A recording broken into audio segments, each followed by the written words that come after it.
Hey everyone, and welcome back for another deep dive. Today, we're going to be exploring the world of stomach cancer.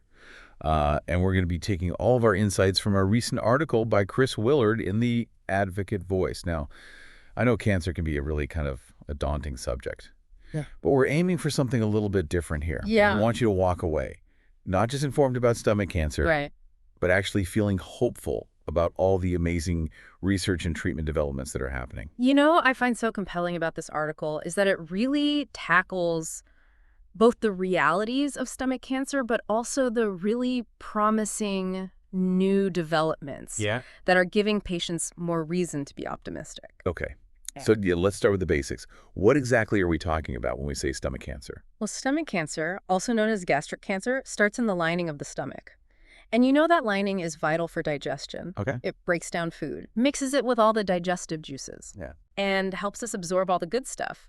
But when cancer takes root there, it throws a wrench in all those really crucial processes. And so it's not just one disease, right? The article mentioned different types of stomach cancer. You're right, it's not just one disease. The vast majority of cases, we're talking 90 to 95%, are adenocarcinomas. And this type originates in the cells that produce mucus Okay. and other fluids in the stomach lining. Then there are some less common types, like lymphoma, which actually starts in the stomach's lymphatic tissue. Okay. And then you have even rarer ones like justs and carcinoid tumors, each developing in different parts of the stomach. Yeah, that's a good reminder that even within a single type of cancer, there's so much variation. And speaking of variation, the article pointed out that stomach cancer is a global concern. Yeah. But it hits some regions harder than others. It's true. Globally, stomach cancer ranks 5th in terms of new cases diagnosed according to the World Health Organization. But there is a stark contrast in prevalence, depending on where you are in the world. So, Yeah. for instance, East Asia, particularly countries like Japan and South Korea, Have much higher rates than North America. Yeah. Or Western Europe. So what is behind those geographical differences? Is it genetics? Is it lifestyle? Or is it something else entirely? It's likely a mix of everything. Diet, environmental factors, even genetic predispositions. Yeah. You know, for example, diets high in salt and processed foods, common in some parts of East Asia, Right. have been linked to an increased risk of stomach cancer. So our choices could be playing a role in this global picture. But before we get too far ahead, let's talk about symptoms. The article highlighted how sneaky stomach cancer can be, especially early on. You hit the nail on the head.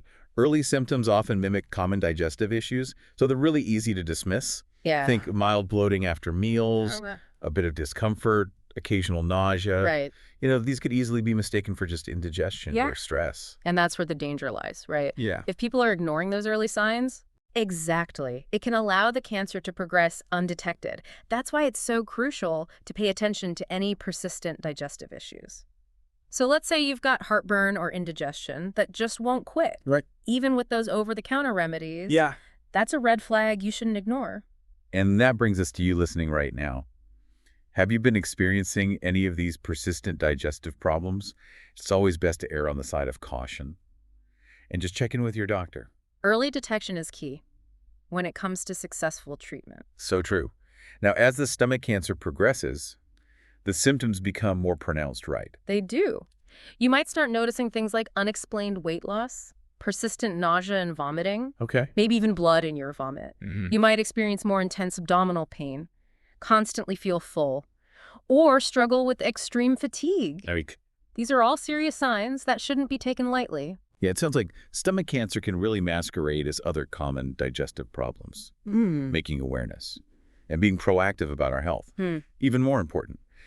Now let's move on to the causes and risk factors. It's rarely just one thing, right?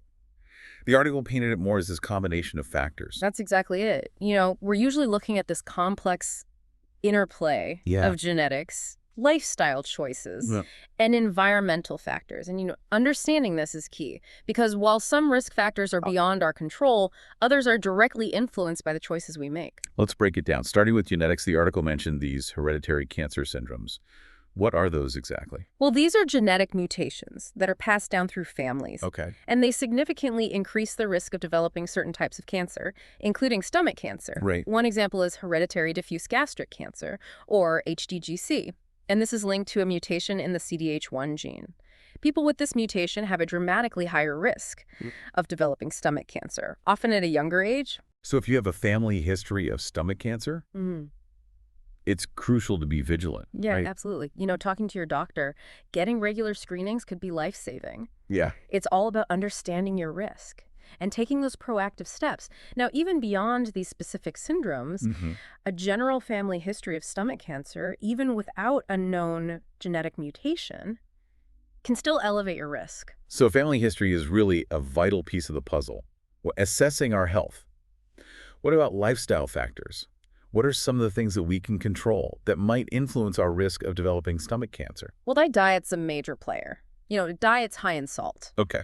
particularly those packed with processed and smoked foods, have been strongly linked to an increased risk. And that's because excessive salt can actually damage the stomach lining, making it more susceptible to cancer development. That's something that most people probably don't realize. We hear so much about salt in relation to heart health, but salt's impact on the stomach is kind of news to me. It's true, and it's a connection we should all be aware of. Now, on the other hand, diets rich in fruits and vegetables, Right. which are loaded with antioxidants and all those good things, have a protective effect that can help fight off cell damage and reduce the risk of cancer. So it's not just about what we avoid, but also about what we choose to include in our diet. Exactly. What about alcohol and smoking? Those are usually on the no-no list for good health overall. They are.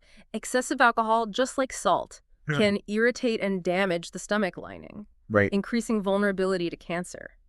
And the more you drink, and the more frequently you drink, the higher the risk. And smoking, well, it's harmful on so many levels, increasing the risk for various cancers, Right. including stomach cancer. So moderation and healthy choices are kind of the key takeaways here. Sure. But there's one more risk factor from the article that I found particularly intriguing. Okay. Helicobacter pylori. It sounds like something out of a sci-fi movie. What exactly is it? It's actually a type of bacteria that infects the stomach lining. And here's the kicker. Chronic H. pylori infection is one of the most significant risk factors for developing stomach cancer. How does that work? Does the bacteria itself cause cancer? Not directly, but H. pylori can trigger long-term inflammation in the stomach lining, and over time that chronic inflammation can lead to changes in the cells, eventually paving the way for cancer development. So even though it's a common infection, it's not something to ignore. What? Especially if it becomes chronic. You got it. The good news is that H. pylori infections are treatable with antibiotics. Okay. And get this, early detection and treatment of the infection can dramatically reduce your risk of developing stomach cancer later in life. It's a simple intervention with potentially life-saving consequences. That's incredibly reassuring to know. So we've covered genetics, diet, alcohol, smoking, and now this H. pylori bacteria. Is there anything else that we need to be aware of when it comes to risk factors? Yeah, age is a significant one. Stomach cancer is most often diagnosed in people over 60, although it can occur at any age. Gender also plays a role, with men being about twice as likely to develop it as women. And finally, we have geographical location, which we kind of touched on earlier with the regional differences in prevalence. And that's likely due to a mix of dietary habits, H. pylori infection rates, and other environmental influences. So while some risk factors like age and gender and family history are out of our control, there's a lot we can do through lifestyle choices to minimize our risk. It's empowering to know we're not just passive bystanders in this story. But how do we know if we're at risk? How is stomach cancer actually diagnosed? Well, the gold standard for diagnosis is an upper endoscopy, and it's a procedure where a thin, flexible tube with a camera is inserted through the mouth, down the esophagus, and into the stomach. So doctors can visually examine the inside of the stomach with this endoscope. That's fascinating. What are they looking for? They're looking for any abnormalities, like ulcers, growths, or any suspicious-looking areas. And if they spot something concerning, they can take a biopsy during the endoscopy. And that's a small tissue sample that gets sent to a lab to be examined for cancer cells. So the biopsy provides the definitive confirmation, the proof, so to speak. What about imaging tests like CT scans, MRI, and PT scans? Where do those fit in? Once a biopsy confirms the presence of cancer, these imaging tests are crucial for determining the extent of the cancer. So it's called staging. And they can show whether the cancer has spread to nearby lymph nodes, organs, or other parts of the body. So staging helps doctors understand how far the cancer has progressed, which is essential for creating an effective treatment plan. Exactly. And while blood tests can't diagnose stomach cancer definitively, they can provide valuable clues. For instance, anemia, which could indicate bleeding in the stomach, Right. Or abnormal liver function, suggesting the cancer might have spread to the liver, can be detected through blood tests. It's like putting together this complex puzzle, using all the pieces, the symptoms, the endoscopy, the biopsy, the imaging tests, and even the blood tests to get this clear picture of what's going on. But once the diagnosis is confirmed, what are the treatment options? Is it a one-size-fits-all approach? Or does it depend on the individual case? Treatment for stomach cancer is far from one size fits all. Yeah. It's highly personalized, based on the stage of the cancer, the patient's overall health, and the specific characteristics of the tumor. That makes sense. So what are some of the tools in the toolbox Mhm. when it comes to treating stomach cancer? Well, surgery is often the first line of defense, Yeah, okay. especially for early stage cancers. If the cancer is caught early and is localized, surgery can be very effective in removing the tumor and potentially curing the disease. What kind of surgery are we talking about here? There are two main types: partial gastrectomy and total gastrectomy. So in a partial gastrectomy, only the part of the stomach containing the tumor is removed, along with any nearby lymph nodes. Yeah. And it's a good option if the cancer is limited to one area. But if the cancer is more widespread or has invaded other nearby organs, Right. a total gastrectomy might be necessary. And in this case, the entire stomach is removed. And the esophagus is connected directly to the small intestine. Wow, that sounds like a major life change. It is. But thanks to advances in surgical techniques, we're seeing more minimally invasive procedures like laparoscopic and robot-assisted surgery. Okay. And these involve smaller incisions, less pain, and faster recovery times for patients. That's a huge improvement. But what happens if surgery isn't enough? What are the other options? Chemotherapy and radiation therapy are often used in conjunction with surgery, either before to shrink the tumor or after to kill any remaining cancer cells. So it's this multi-pronged attack to make sure that all the cancer cells are eliminated. That's the goal. And sometimes chemo and radiation are used as the primary treatment, especially if the cancer is too advanced for surgery, or if the patient's overall health makes surgery too risky. What about these cutting-edge treatments that we keep hearing about? Things like targeted therapies and immunotherapy. Yeah. The article hinted at some really exciting developments in those areas. They're definitely game changers. You know, targeted therapies are like smart bombs designed to zero in on specific molecules or pathways that drive cancer growth. Okay. For example, some targeted therapies block a protein called HER2, which is overexpressed in certain stomach cancers, and fuels their growth. So by blocking HER2, we can essentially cut off the fuel supply to the cancer cells. I love that analogy. And because they're so precise, they often have fewer side effects than traditional chemotherapy. They do, which can be brutal. What about immunotherapy? How does that work? Immunotherapy is all about harnessing the power of the body's own immune system to fight cancer. Think of it as releasing the brakes on the immune system, allowing it to go after those cancer cells with full force. You know, one type of immunotherapy showing incredible promise for stomach cancer is checkpoint inhibitors. Okay, break that down for me. What are these checkpoints exactly, and how do these inhibitors work?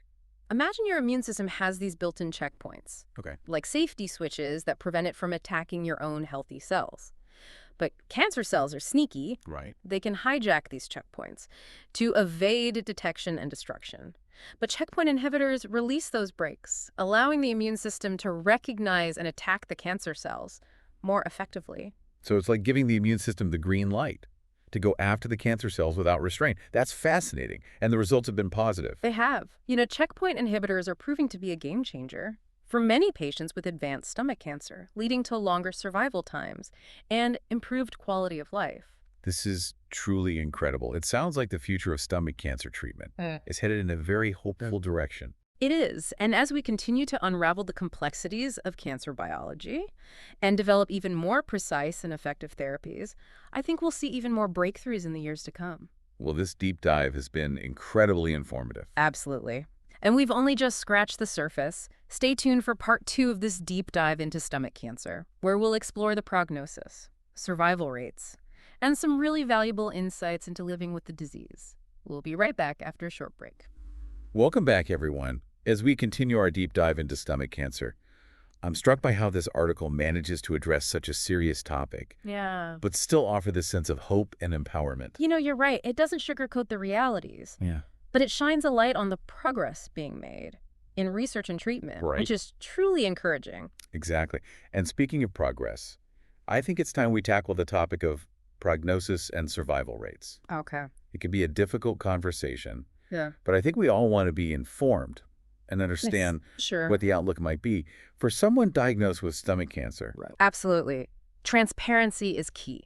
And while every case is unique, there are some general things we can say about prognosis and survival rates.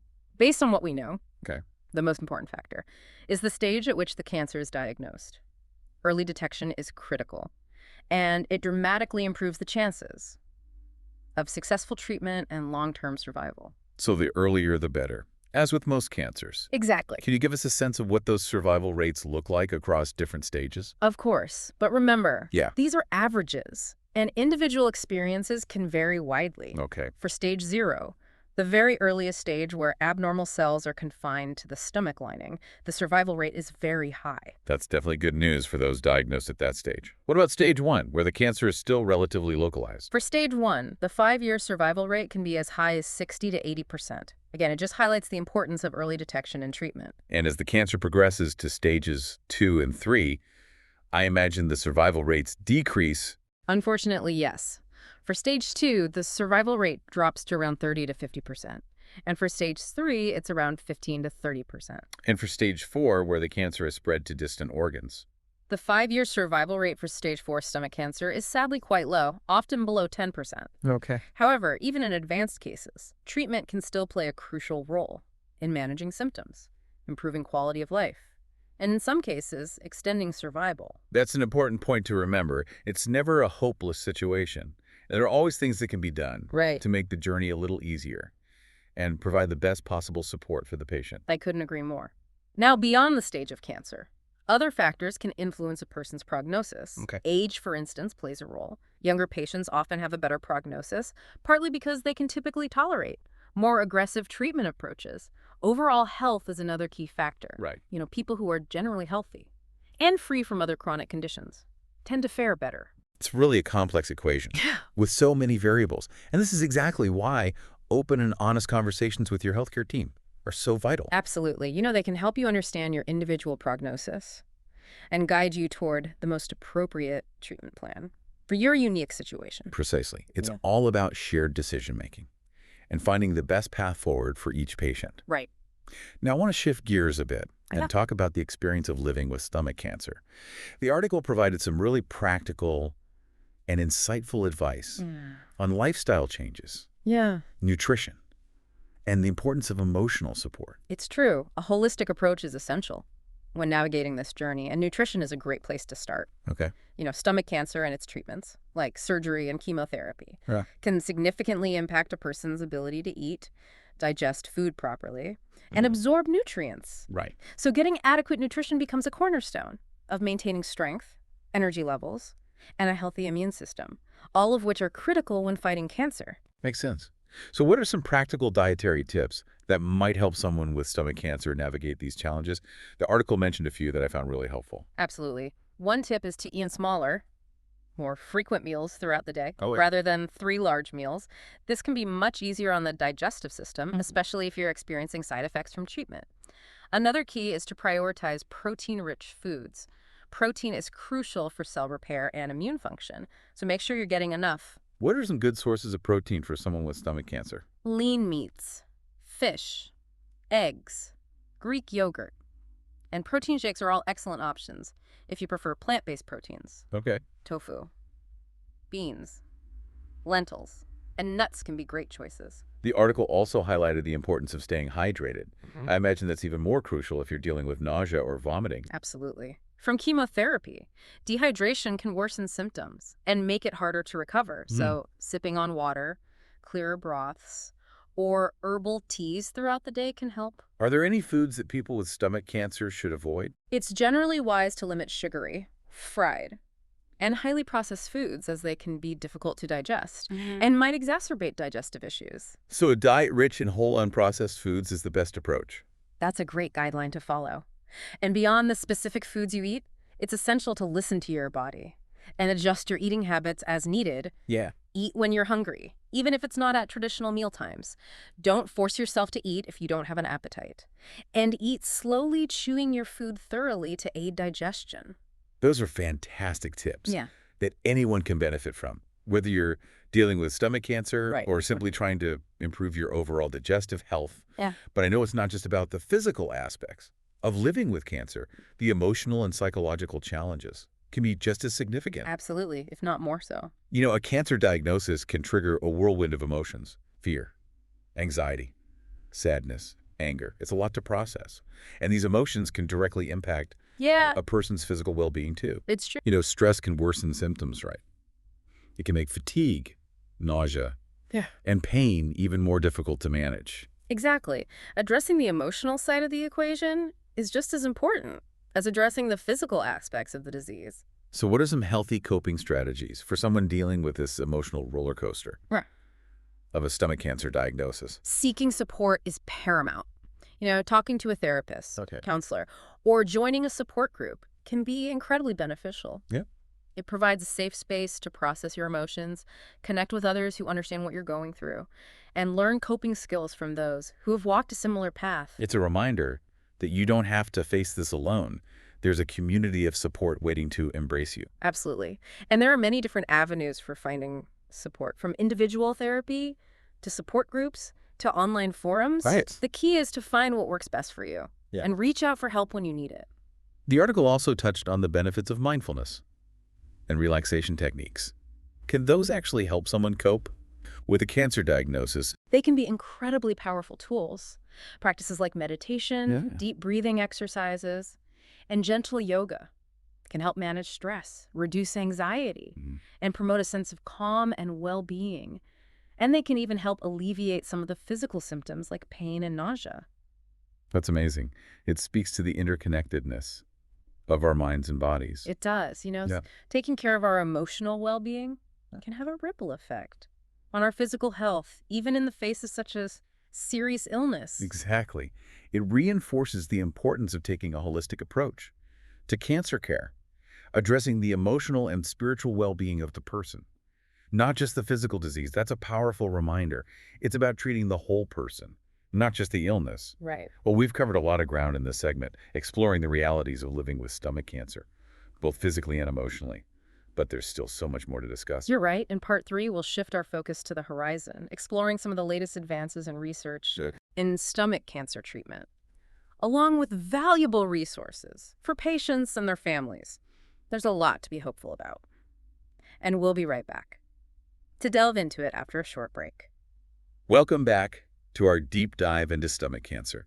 You know, one of the things that really struck me in this article was the sheer amount of research and innovation happening right now. It feels like we're on the cusp of some major breakthroughs. It's true. The field of oncology is moving at an incredible pace. Yeah. And it's exciting to see how these advancements are translating into new hope for patients with stomach cancer. You know, just a few years ago, the treatment options were much more limited. Right. But today, it's a completely different landscape. We're seeing a real shift toward personalized medicine, and it's making a huge difference. Personalized medicine. That's a term we hear a lot these days. Yeah. What does it actually mean in the context of stomach cancer? It's all about tailoring treatment to the individual patient, taking into account their unique genetic makeup, the specific characteristics of their tumor, and even their lifestyle and environmental factors. It's a move away from the one-size-fits-all approach and towards a more targeted and precise way of fighting cancer. So it's about recognizing that each patient's cancer journey is unique and requires a personalized approach. And one of the most promising areas within personalized medicine is immunotherapy, right? Yeah. We touched on this earlier, but I think it's worth diving a little deeper. Absolutely, given all the buzz around it. Immunotherapy is like giving your body's own immune system a turbo boost, enabling it to fight cancer more effectively. We talked about checkpoint inhibitors, those drugs that release the brakes on the immune system, allowing it to recognize and attack cancer cells more aggressively. Those checkpoint inhibitors are like giving the immune system the green light to go after those cancer cells full throttle, and they're proving to be effective. They are seeing some remarkable results in patients with advanced stomach cancer, with many experiencing longer survival times and a better quality of life than was even possible just a few years ago. It's incredible to think we can now manipulate the immune system with such precision and power. But what about beyond checkpoint inhibitors? Are there other forms of immunotherapy being explored? There are. Personalized cancer vaccines, for example, are a really hot area of research. Okay. These vaccines are custom designed to train a patient's immune system to specifically target their unique tumor cells. It's like giving the immune system a personalized hit list of cancer cells to eliminate. That's incredible. It really is personalized medicine in action. But immunotherapy isn't the only game in town, right? The article also mentioned targeted therapies. Exactly. Targeted therapies are another exciting area of advancement. These drugs act like smart bombs, homing in on specific molecules or pathways that drive cancer growth while leaving healthy cells largely unharmed. So less collateral damage, which translates to fewer side effects for the patient. Can you give us an example of a targeted therapy being used for stomach cancer? One example is HER2 targeted therapy. Some stomach cancers overexpress a protein called HER2, which fuels tumor growth. Drugs like trastuzumab, Herceptin, specifically block HER2, effectively cutting off the fuel supply to the cancer cells. It's like taking out the enemy's supply lines. Yeah. A strategic strike against the cancer's Achilles heel. Precisely. And it's been a game changer.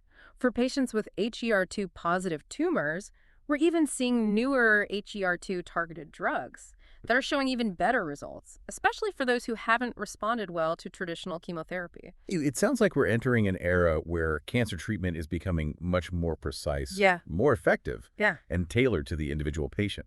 But beyond the treatments themselves, the article highlighted some fascinating research areas that are kind of paving the way for even more breakthroughs in the future.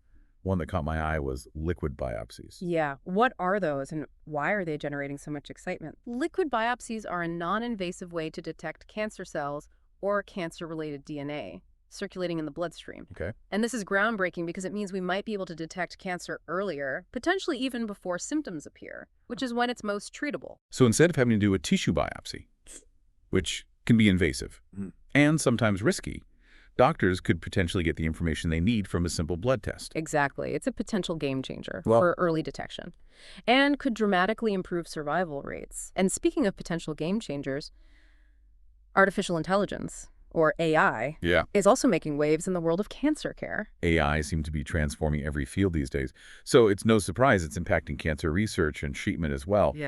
How is AI being used in the fight against stomach cancer? Researchers are developing sophisticated AI algorithms that can analyze medical images, like CT scans and pathology slides, with incredible accuracy. Wow. And these algorithms can often spot subtle patterns that even experienced human eyes might miss, potentially leading to earlier and more reliable cancer detection. It's like having this incredibly meticulous and tireless assistant, helping doctors sift through vast amounts of data to identify the earliest signs of cancer. That's a great analogy. And AI's potential goes beyond diagnosis. It's being used to personalize treatment plans based on a patient's unique characteristics and to predict how they might respond to different therapies, helping doctors make more informed decisions and choose the most effective course of treatment.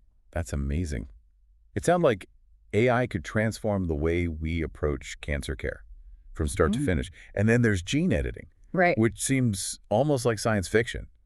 But the article mentioned it as a potential avenue for future treatments. Gene editing is truly a revolutionary technology that allows scientists to precisely alter DNA sequences.